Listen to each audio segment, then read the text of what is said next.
Vous avez vécu un calvaire, un viol le 11 novembre dans le hall de votre immeuble.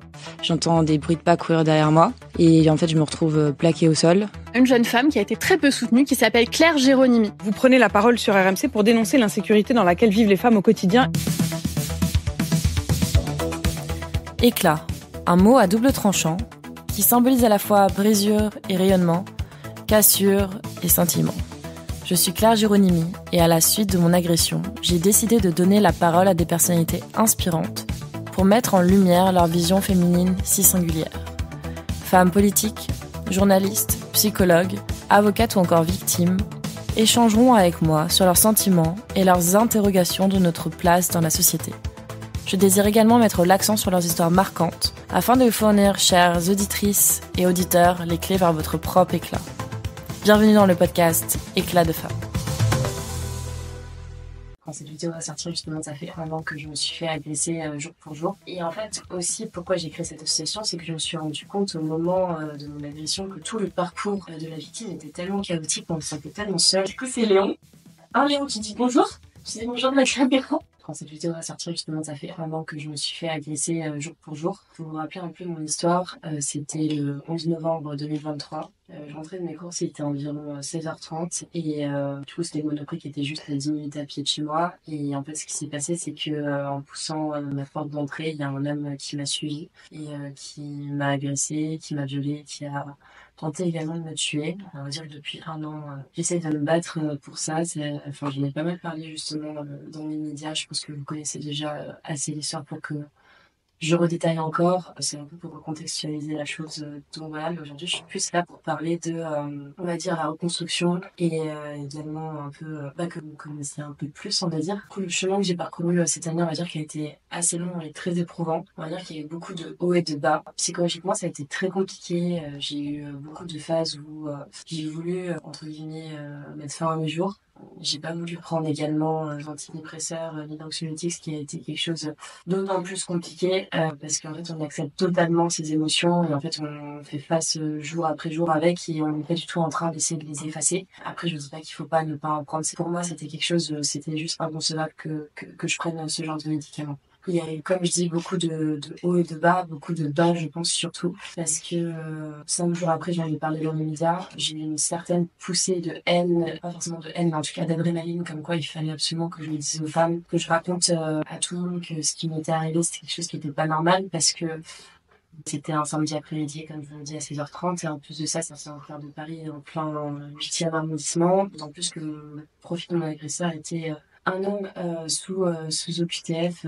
Cet homme était centrafricain, il avait un an de moins que moi, donc il avait 26 ans et il était déjà sous le coup de 3 OQTF. Il venait de sortir de prison 3 mois avant une agression. Et en fait, du coup, j'ai eu une certaine haine, une certaine envie d'en parler et j'avais vraiment un besoin de prévenir toutes les femmes, de leur dire, ok, en fait, on n'est plus du tout en sécurité aujourd'hui dans les rues de Paris. Et en plus de ça, également en France, parce que le long histoire que j'ai entendue depuis toute cette année, en plus l'histoire de Philippines, encore il n'y a pas longtemps, l'histoire de Nicolas qui s'est fait poignarder en sortant de boîte. Enfin, c'est des nombres incalculables d'histoires. Et en fait, on va dire, ce qui s'est passé, c'est que, comme je vous dis, il y a eu beaucoup de hauts aussi, parce que je me suis rendu compte que ma parole comptait quand même énormément, parce que mon histoire aussi était pendant l'immigration, donc ça fait énormément parler. J'étais assez contente qu'en tout cas, les médias me donnent une certaine voix, une certaine parole, où en fait, on va dire que j'étais un peu la première victime à vraiment en parler à visage découvert, et je me suis rendu compte que, il y a d'autres victimes qui ont donné plein d'autres messages et plein de témoignages qui ont aussi donné beaucoup de force et qui m'ont remercié parce que j'en ai parlé justement dans les médias. Et ça m'a vraiment donné beaucoup de force. On va dire que c'est ça qui m'a donné justement, je pense, cette force d'avancer. Beaucoup de haut aussi parce qu'au moment où j'étais au plus bas, j'ai pris un petit chien qui s'appelle Léon. Donc, je pense que vous l'avez sûrement vu sur les réseaux sociaux, c'est un petit teckel. Tout ça, on va dire que c'est plus les hauts que j'ai eus et les bas, comme je vous ai dit, en plus le bas de justement la dépression, parce que la dépression c'est quand même installé assez lentement. On va dire qu'au début, il y a une dépression qui est d'une phase aiguë, où pendant les 2-3 premiers mois, là, il y a plus ce moment où on est on a envie de se suicider, on n'a pas envie de se lever le matin. Et après, il y a cette dépression chronique qui s'installe insupportable où en fait quand justement les médias ne parlent plus forcément de votre histoire, en fait on se retrouve tout seul chez soi, même vos amis, etc. Ne prennent plus forcément autant de nouvelles que ce que vous en aviez besoin, alors que c'est normal, en fait tout le monde reprend sa vie normalement. C'est assez compliqué à gérer, et puis j'ai aussi fait un burn-out. En fait j'ai quitté mon travail au mois de juin, et en fait mon travail justement je me voyais plus du tout être derrière un terme Excel. Moi je faisais du conseil en finance, donc un milieu quand même qui est assez qui fait lasser. On va dire que c'était un peu une année assez chaotique, mais aujourd'hui ça va mieux. J'avoue que cette semaine-là ça a été assez compliqué à gérer, mais ça va. Ce qui m'a permis d'aller plus, d'aller de l'avant, on va dire, c'était vraiment cette puissance, ces témoignages de femmes qui me soutenaient dans toutes mes démarches, parce qu'aujourd'hui, du coup, j'ai lancé mon podcast. Je suis en train également de lancer mon association pour aider toutes ces femmes, où je me rends compte que, en fait, elles comptent sur moi, et que j'ai pas le choix, en fait, que de pouvoir terminer ce que j'ai déjà commencé à faire, c'est-à-dire protéger toutes ces victimes qui se font agresser par des hommes dans la rue. Donc, je pense que ça, c'est une des premières choses qui me donne énormément de force. Mes amis aussi, la famille qui m'entoure, même s'ils sont pas forcément présents au moment où j'en ai le plus besoin et qui comprennent pas forcément ce que j'ai vécu, parce que chaque histoire est en tous les cas différente, même si j'ai des amis qui se font agresser. Chaque histoire est différente, et chaque pensée psychologique aussi est différente. Mes amis, ma famille sont vraiment là pour moi. Non, je pense que la troisième petite chose qui m'a permis en tout cas d'aujourd'hui avancer, c'est mon petit chien. Du coup, c'est Léon. Un Léon qui dit bonjour. Je dis bonjour de la caméra. Allez. Et du coup, c'est mon petit chien qui est un peu surexcité là. C'est Léon, et du coup, je l'ai pris c'était vraiment quand j'étais au plus bas, et en fait, ça m'a vraiment permis d'avancer parce que je pouvais plus du tout sortir de mon lit, et en fait, juste le fait de pouvoir s'occuper d'une petite bête qui est totalement dépendante de vous, ça m'a permis de pouvoir ressortir tous les matins, et en fait, j'avais juste pas le choix, et de pouvoir avoir un mode de vie, on va dire, beaucoup plus sain. Je pense que j'étais à 15 minutes d'imaginer qu'il allait m'arriver quelque chose comme ça, et que j'allais avoir autant de force et autant de résilience pour pouvoir surmonter cette épreuve, parce que oui, c'est 30 minutes d'une vie, mais en même temps, quand on frôle la mort, parce que vraiment, au-delà du viol, dans les médias, on parle beaucoup du viol fait par un migrant aussi OQTF, etc. Mais moi, je l'ai plus vécu comme le fait d'être passé juste à côté de la mort. Je pense que je dirais à moi d'il y a un an, t'inquiète pas, ça va bien se passer, et dans tous les cas, t'as la force pour pouvoir y arriver, et confiance en toi, et t'as une force vraiment très, très puissante. Donc voilà.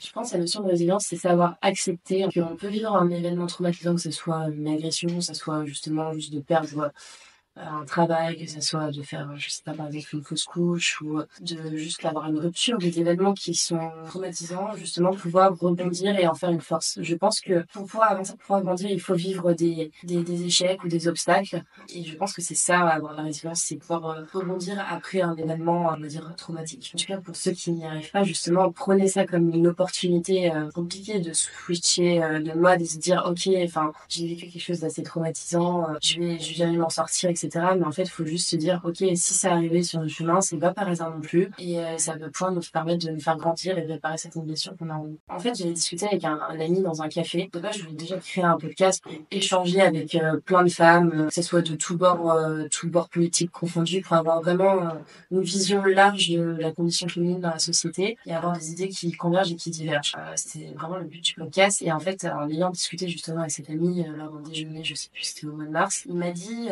tiens, ce serait bien aussi que tu crées une association. Je pense que tu as plein de choses à dire et plein de choses à faire. Les femmes t'écoutent. Au-delà de donner la parole aux femmes, toi, continue à justement prendre la parole et à défendre toutes ces femmes. Et en fait, aussi, pourquoi j'ai créé cette association, c'est que je me suis rendu compte au moment de mon agression que tout le parcours de la victime était tellement chaotique, on se sentait tellement seul, qu'on était très très bien accompagnée, que en fait je me suis dit il faut vraiment faire quelque chose tout de suite. Et moi en fait en plus de ça, il existe des associations justement pour des femmes qui se font agresser, mais moi je me suis pas du tout sentie soutenue, parce que j'étais pas le bon profil de victime, un agresseur n'était pas le bon profil non plus, c'était une agression de rue, etc. Donc ça les concernait pas, on va dire, ça les concernait pas grave. Elles, leur combat c'est plus les violences conjugales, j'ai l'impression. En fait je me suis dit il faut vraiment créer une association pour aider ces femmes victimes d'agression dans la rue, et en plus de ça leur apporter du conseil, un soutien aussi financier, parce qu'aujourd'hui le coût d'une victime c'était environ 35 000 euros entre dépôt de plainte et de procès. Vous avez sûrement dû écouter le podcast de Chloé, où c'est cette femme qui elle en a jamais parlé à sa famille, et qui s'est fait soutenir que par 3-4 amis, et qui a vécu l'enfer parce qu'elle n'a pas pu avoir d'aide juridictionnelle, et qui non plus, elle est tombée sur une avocate commis d'office, mais juste qu'il n'a pas du tout soutenu, où en fait au final son agresseur aujourd'hui est encore en liberté, et puis il a sûrement recommencé. Donc en fait c'est plein d'histoires comme ça, de témoignages qui m'ont conduit justement à créer cette association. En fait, quand on nous agresse ou quand on nous viole, ça touche à l'intime. C'est quelque chose qui vraiment rentre dans nos entrailles et qui s'imprègne comme si c'était, on va dire, le mal en fait incarné qui essaye de nous toucher. Et c'est un peu ça que j'ai vécu. C'est comme si on m'avait injecté un mauvais produit dans le sang et qu'au final, en fait, j'étais malade. Pour se débarrasser de cette maladie, il fallait que je suive un traitement, etc. C'est un peu ça, en fait, juste comme si on chopait, je sais pas, un gros rhume ou une grosse grippe et qu'en fait, le temps que ça se répare, il fallait justement se reposer, etc. Donc, quand même, c'est prendre du temps pour soi. Ça serait croyez en vous, parce que c'est pas s'il y a quelque chose comme ça qui vient interférer dans votre vie, quelque chose de traumatique, que tout est perdu et que en fait vous êtes capable de vous en sortir. Du moment qu'on n'est pas mort, je pense que vous donnez la peine de vivre et de vraiment vivre sa vie.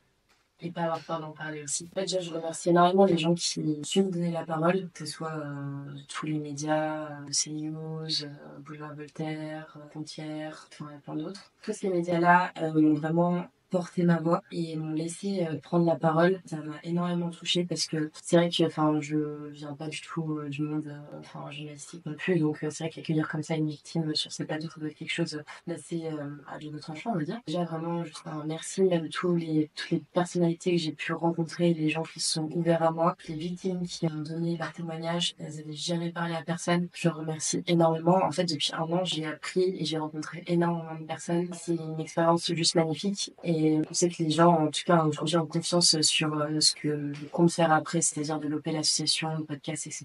J'ai aussi suivi pas mal de critiques justement des féministes de gauche, de certains médias de gauche, mais en fait, je leur en veux pas, c'est pas grave. Je trouve que aujourd'hui, féministe, ça devrait être ni de droite ni de gauche. La sécurité non plus, c'est un sujet que j'aborde parce que bien sûr, je me suis fait agresser dans un espace, on doit dire, public par une personne que je ne connaissais pas. Elles ne veulent pas en parler, mais moi, en tout cas, je laisserai toujours la porte ouverte, on va dire, pour les accueillir, pour échanger avec elles si elles le veulent et pour les soutenir. En tout cas, aujourd'hui, je pense que je suis fière de moi et je me dis qu'avec toutes les épreuves que j'ai pu parcourir, en fait, il y a quand même un espoir et que, oui, ça prend du temps pour se reconstruire. Oui, le procès, ça pas maintenant.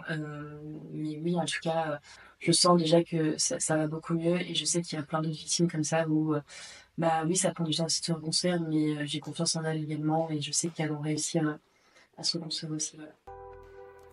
Merci à vous d'avoir écouté cet échange entre femmes. J'espère que cette conversation vous a plu. Si c'est le cas, nous serions ravis de connaître votre retour et n'hésitez pas à nous mentionner en story sur les réseaux sociaux. Pour découvrir les nouveaux épisodes d'Éclat de femmes chaque semaine, abonnez-vous sur votre plateforme d'écoute préférée.